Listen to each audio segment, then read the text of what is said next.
Welcome to Inside Analog Photo. I'm your host, Scott Shepard, and the Inside Analog Photography radio program is brought to you by Fujifilm, making life more colorful. Great C41 color neg, chrome, black and white, instant film, pack film, and the Instaxes in the country. Check them out, www.fujifilmusa.com/professional, making life more colorful. Our friends over at Richard Photo Lab, the place to send all of your analog photography, images, your film, everything you need done. These guys will take care of it. Beautiful work, Hollywood, California. Definitely check them out, www.richardphotolab.com. Our friends over at DR5. This is it. Black and white chrome. Unbelievable stuff. You really need to send some film in and check this out. It'll blow your mind on how much more latitude, dynamic range, density, beautiful stuff. Check them out, www.dr5.com. And of course, our friends over at Upstrap at www.upstrap-pro.com for the camera strap that will not slide off your shoulder. Really cool stuff. I have them on all my bodies. You'll dig them. Upstrap rocks. And our media partners of the Analog Photography User Group, the place on the web for all things analog, dry plate, wet plate, film, you name it. It's all going on. Definitely check them out. www.apug.org. We got a great show lined up for today. We're going to have with us Richard Israel. Richard is a professional photographer from North Carolina and, of course, originally from London. We're going to talk to Richard about his photography, why he's ditched digital to go back to film, and a lot of great stuff. Richard, how you doing today? I'm doing great, thanks, Scott. Thanks for joining us here on Inside Analog Photo. Very cool to see your great photography, and I want to talk with you today, Richard. You're a wedding and portrait photographer in beautiful Charlotte, North Carolina. You've been shooting stuff for many, many years. You've gone digital, and I think you're moving back to film. So I just want to talk with you today about yourself, your photography, how you got on photography, and then sort of talk about this digital to analog and maybe back and forth transition here. So tell us a little bit about Richard. Okay, well, as you can tell, I'm from the UK. I was a hairstylist for many, many years, and I got into photography by virtue of wanting to immortalize my hairstyles. And I got into photography doing that. And then the bug bit. I got totally obsessed with photography, and I got to a crossroads in my career with hair, where my next move would have been like a long-term commitment. So I thought, I didn't want to get to 60 and think, why didn't I give photography a go? So I took a leave of absence and set about being a photographer. I did the starving artist thing for about 3 years, and then I started to build up my work. And I was pretty much concentrating on fashion and beauty at that time, and I was working in London and Milan. I had a job with Matrix, the hair company. It was here in the US, and I came over here to do that shoot. And then I met some folks opening a studio in Charlotte, and I ended up working with them full time. Then I met my wife, and here I am 17 years later. Wow, what a difference in environment from being in the UK to moving over to Charlotte. Yes, it is, but it was a tough transition. But once I accepted the fact that Charlotte was not London and accepted it for what it was, and North Carolina is a very beautiful place. There's gorgeous beaches and mountains within easy driving distance. So I sort of grew into loving it, and I love living here now, as long as I can get home to England every so often. There you go. So tell me, you started off your photography definitely shooting film. Let's talk about how you got into the photography bug and then moved forward, and I think you went into digital. So let's talk about now how you actually got into shooting photography. I used to do a lot of magazine work as a hairstylist, and as I said, always wanted to immortalize my haircut. And I had friends who were photographers, and I was doing a shoot, and my friend who was the photographer said, why don't you take the next roll of film? I did, and of course it came out great because everything was set up for me. But when I saw that stuff, something just happened inside me, and I just got this incredible passion for photography, which became obsessive. And that passion has never really waned. I've always loved it so much, probably sometimes too much. So when you worked into photography and you had just mentioned that you were the starving artist for a few years, did you go right off the bat and say, I want to do portrait, I want to do wedding work? Or was it like, I'm going to do some commercial hairstyling type gigs? Where did you actually get your finding in photography? Or was it like, I want to shoot anything, I don't care? Well, no, I was totally focused at that time on being a famous fashion photographer. That's what I was bent on being, was a famous fashion photographer. And I did all the things in Europe that you have to do to get that, or even have a shout at doing it, by working in Milan some and testing, but totally focused on fashion and beauty. Everything else, in my arrogant way of thinking, was not as cool as being a fashion photographer. But then when I came to Charlotte, I sort of realized there was no fashion here, per se, fashion photography clients at least. So I started shooting more commercial, but still apparel-related things and model-related things. And then I used to do a lot of fashion stories for bridal magazines, most notably Elegant Bride.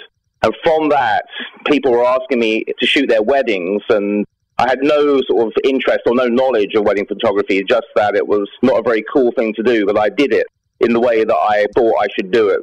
And I just loved it because every area of photography that I loved, all the things I love to do and the creativity, I was very free to do that. There was a lot of creative satisfaction for me, and then I realized also that it was a great business thing too. So I sort of slowly slipped into shooting weddings, and now I love it. I love weddings, and I love doing portraits too. So let's go from, how'd you get the digital bug? Tell me how the digital stuff started out and what you thought at the time of the digital compared to what you were shooting on film. And then how did that transition go from originally shooting film and getting into the wedding and portrait stuff and then moving into digital? Well, with the digital thing, like everyone else, I suppose, I just felt that is what one should do. And the challenge of working with something different was appealing to me.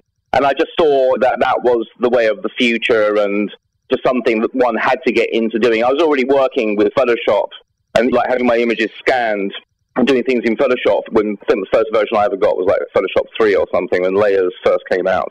So I was pretty used to working digitally, and then it was just something I just felt I had to do. And with the weddings, I'd got things over the years, like I was happy with my images and I felt I was delivering to clients quality products, but I always missed film. I always missed the beauty of film, and it always gnawed at me, and I always sort of like trying to wrestle my images to look like film. I got to a point where I thought, well, why don't I just actually shoot the real thing again?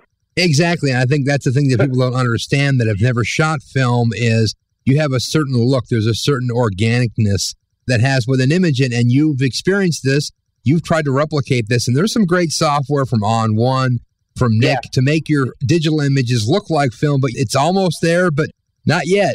It really isn't, Scott. And I had actually, like about a year ago, I had an epiphany moment when I was going through a big box of my old darkroom printed fiber-based prints.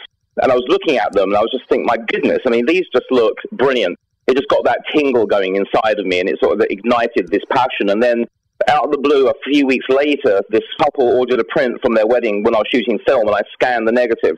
And again, I was looking at it, I just thought, my goodness, I mean, this is just so beautiful.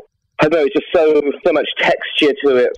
There's the tonality and the graduations between shadow and highlight are just so smooth. When you overexpose color film, it just makes the skin tones just beautiful and soft and dreamy. Digital, it ends up looking like dolphin skin when you try to soften digital and make it look all pretty.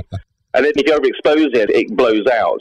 Film is very, very difficult to blow it out. Really, if you look at digital and you look at film, let's take Chrome. Chrome's got about 0.3 of a stop of latitude, right? You got to nail it right on the money. Absolutely. To do digital right, it's really about 0.5 of a stop. Yes.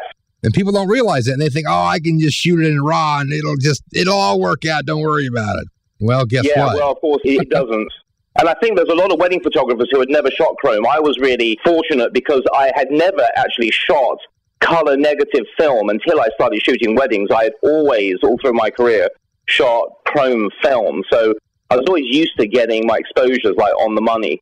I know a lot of wedding photographers, when they went digital, they had a hard time with not blowing out highlights and probably spent like the last 30 years of their careers overexposing things dramatically. Obviously, with the latitude of negative film, they never really realized it until they got digital in front of them. So what really got you out of saying, okay, well, I've been shooting digital for many, many years now. I think almost 8 years you shot digital. And what brought you back to say, you know something, I want to go back to film? Was it film stock? Was it cameras? Was it the lab? What actually brought all this stuff together to bring you back to say, you know something, I'm going to start shooting film again? Well, just had this like burning inside of me to start doing it again. And I started shooting like a few rolls with each wedding. And I was getting the stuff back, and it was just like, oh, wow, you know, I missed this so much. It looked so good.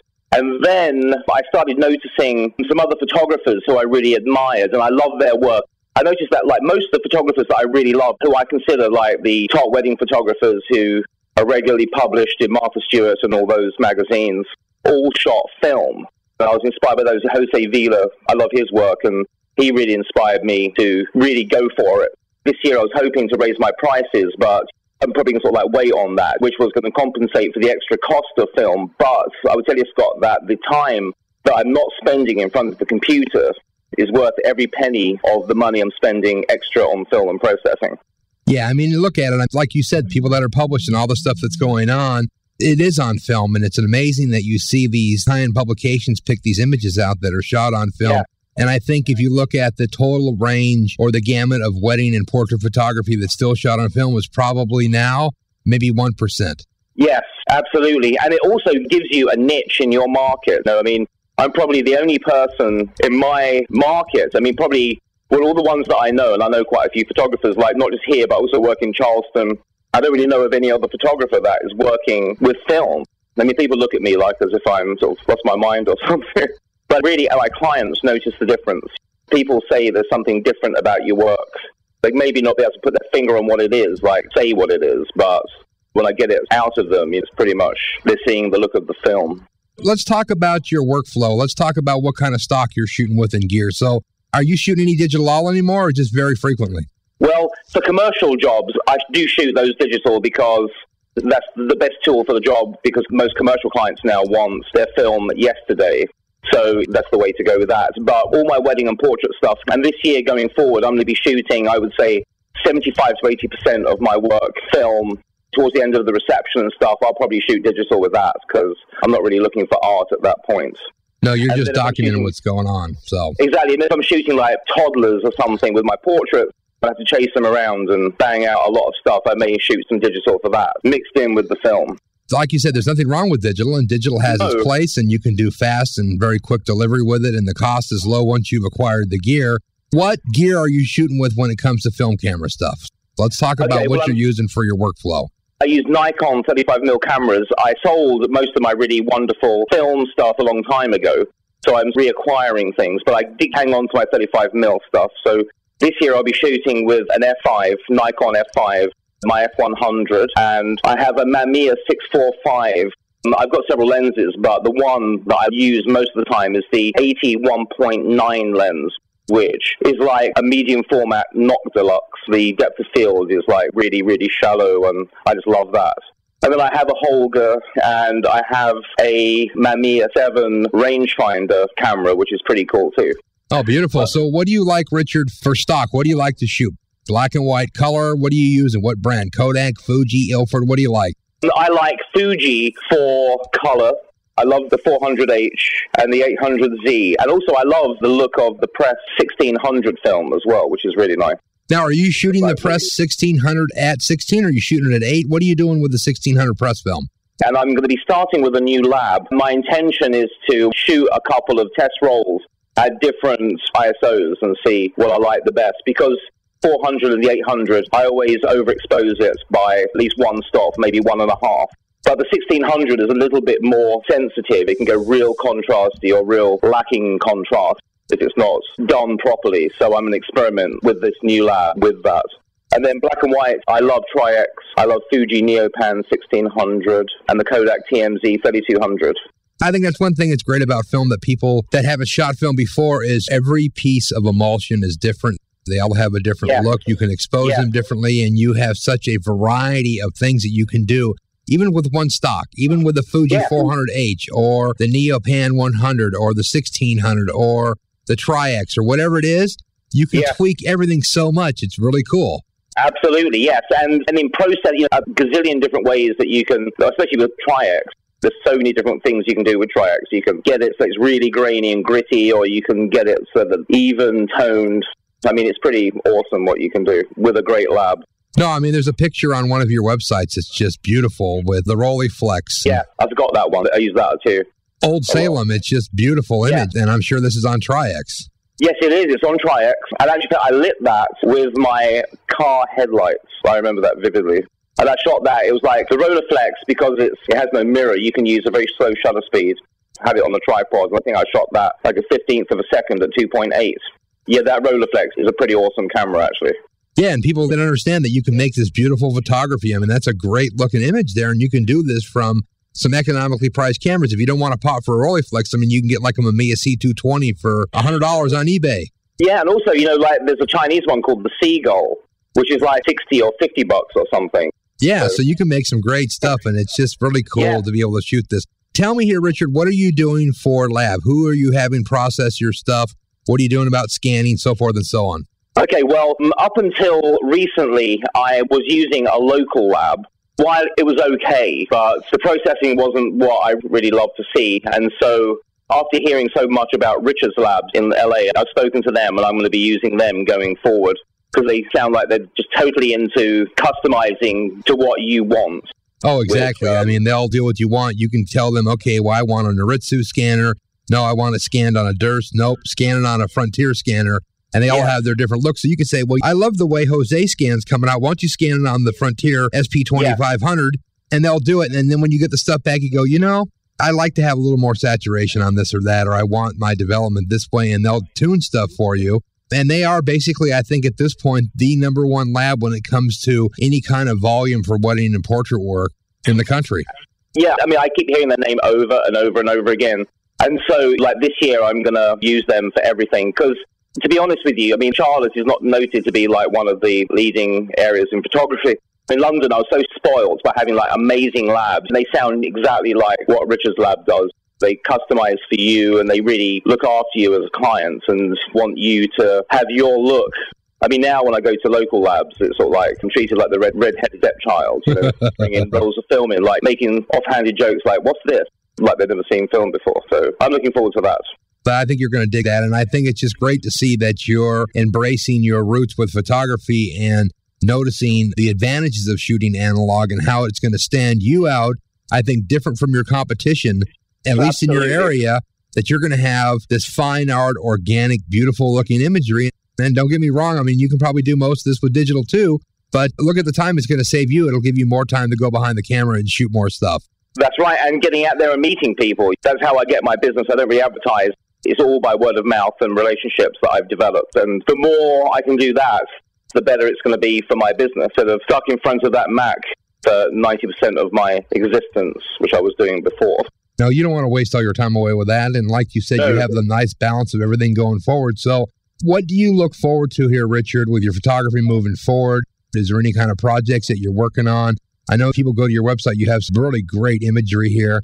And I know we've been featuring a lot of wedding and portrait people here lately, but there's a lot of people that are shooting film. And there's other people that are doing it too, but you have some great stuff. So tell me what you're looking forward to moving forward. You just started a new website, actually. Let's talk about this too. Yes, and what it's called I Love Film. And it's just something I wanted to share my passion and love and hopefully inspire some people. Because there's a lot of photographers, Scott, as you know, that have never shot film before. The more I speak to people about it, there seems to be like this real sort of like fascination and interest in giving it a try. And then a lot of my friends who used to shoot film and they haven't shot film for a long time like myself are getting this like curiosity back and this like hunger and desire. They're getting like that warm, fuzzy feeling to sort of like try it again. And I just think that if everyone buys a roll every so often and shoots, I think we'll have film for a lot longer than if they didn't. Well, definitely. I mean, look at, there's an image up here that I think is great that people would never think of doing. You have Ektachrome, Kodak Chrome, 160 tungsten-based lighting film.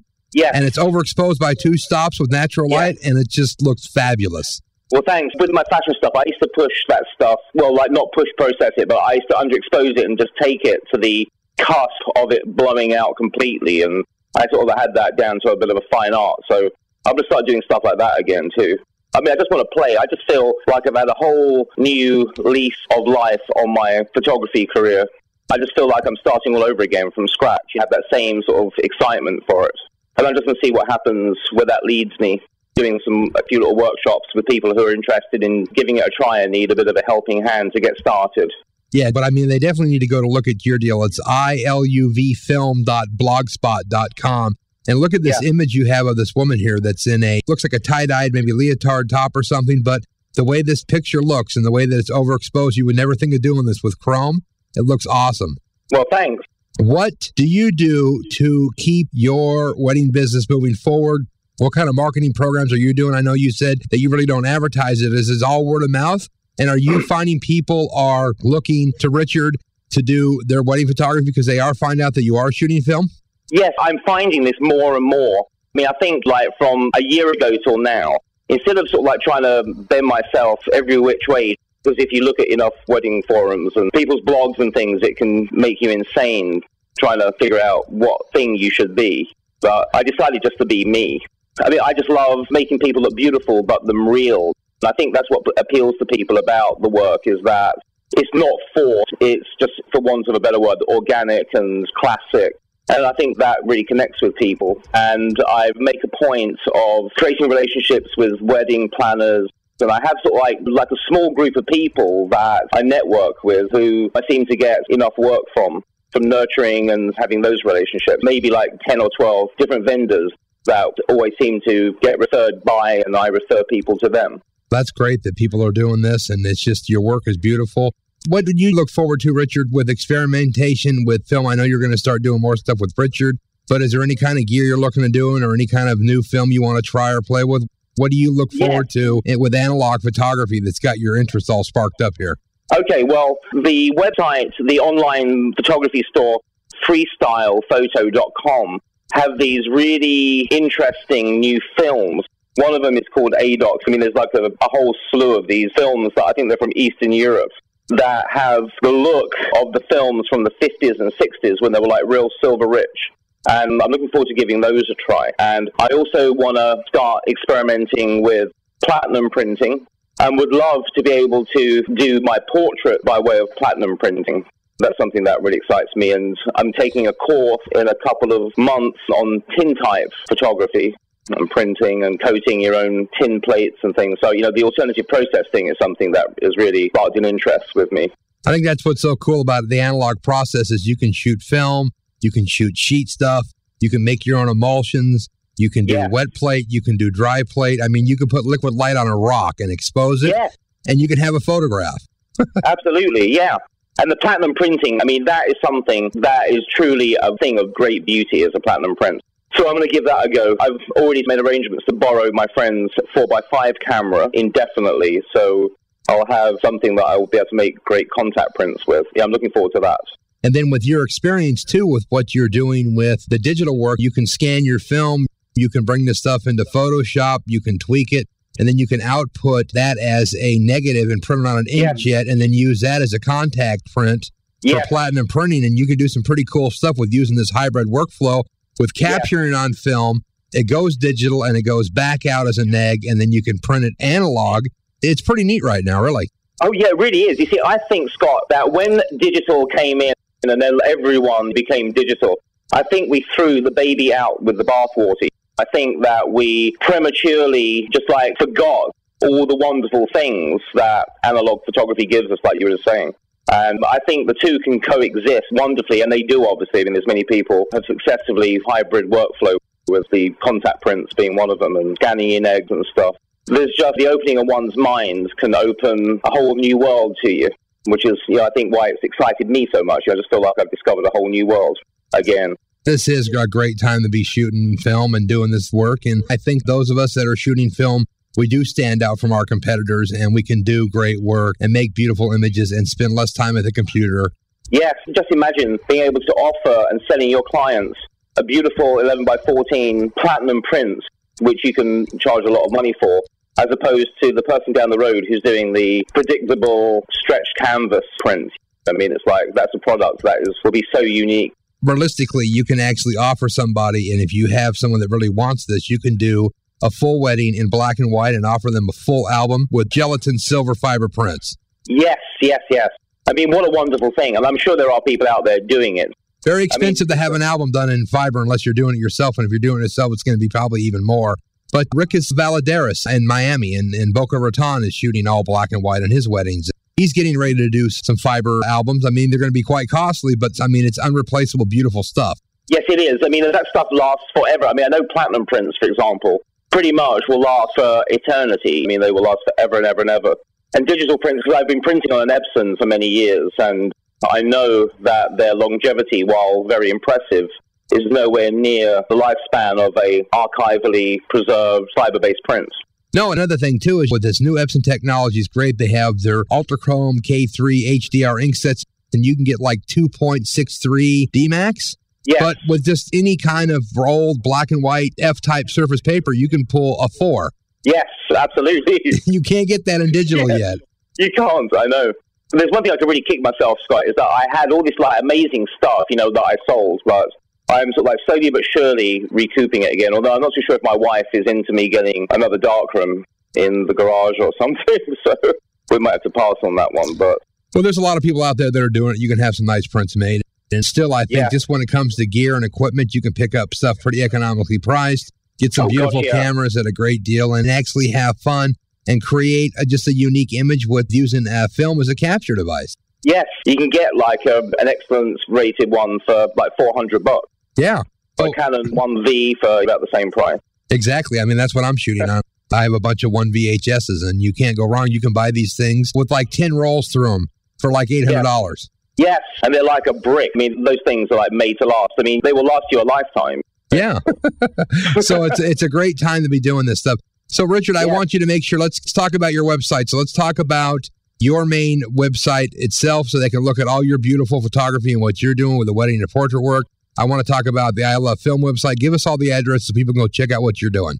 Okay, well, my main website is richardisrael.com. That's ISRAEL, just like the country.com. That's my main website. And then you can access my regular blog from that.